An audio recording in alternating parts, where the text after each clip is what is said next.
அப்போஸ்தலர் 6:7 வாசிங்க. சத்தமா வாசிங்க எல்லாரும். சீஷனுடைய தொகை எருசலேமில் மிகவும் பெருகிற்று. ஆசாரியர்களில் அநேகரும் விசுவாசித்தார்கள். இரண்டாவது வாசிங்க. அப்போஸ்தலர் 12:24 வாசிங்க. 12:24 வாசிங்க.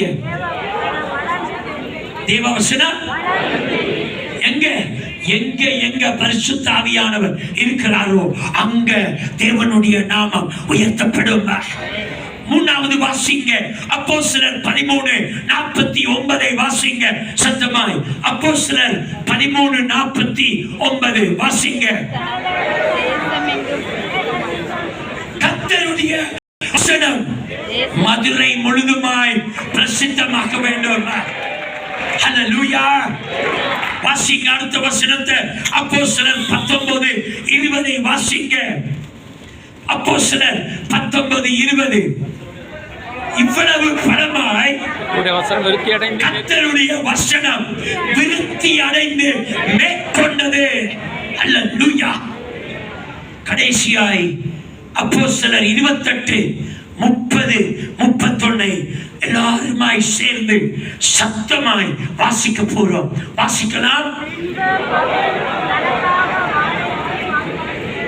தன்னிடத்தில் வந்த யாவரையும் ஏற்றுக்கொண்டு மிகுந்த தைரியத்துடனே தடை இல்லாமல் தேவனுடைய ராஜ்யத்தை குறித்து பிரசங்கித்து கர்த்தராகிய இயேசு கிறிஸ்துவை பற்றிய விசேஷங்களை உபதேசித்துக் கொண்டிருந்தார்.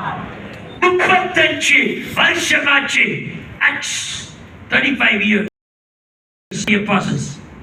35 வருஷ சரித்திரத்தை அப்போஸ்தலர் எழுதி இருக்கிறது. ஆனா 35 வருஷம் ஆகியும் அவர்கள் இன்னும் பரிசுத்த ஆவியை விடலை. ஊழியம் 20-30 வருஷமா இருக்கலாம். பரிசுத்த ஆவியை விட்டுறாதீங்க. ஆண்டவரோடு அநேக மருத்துவங்களை செலவு செய்யலாம். கடைசியாய் ஒரு வசனம் ரோமர் 15:19 வாசித்து எல்லாருமாய் எழுந்து நின்று ஒரு சில நிமிடம் நாங்கள் ஜெபிக்க போறோம். ரோமர் 15:19 எல்லாருமாய் வாசிங்க. இப்படி எருசலேம் துவக்கி சுற்றிலும் இல்லிரிக்கம் தேசம் வரைக்கும் கிறிஸ்துவின் சுவிசேஷத்தை பூரணமாய் திருப்பி வாசிங்க. சத்தமா வாசிங்க. இப்படி சுற்றிலும் இல்லிரிக்கம் தேசம் வரைக்கும் கிறிஸ்துவின் சுவிசேஷத்தை யோசிச்சு பாருங்க.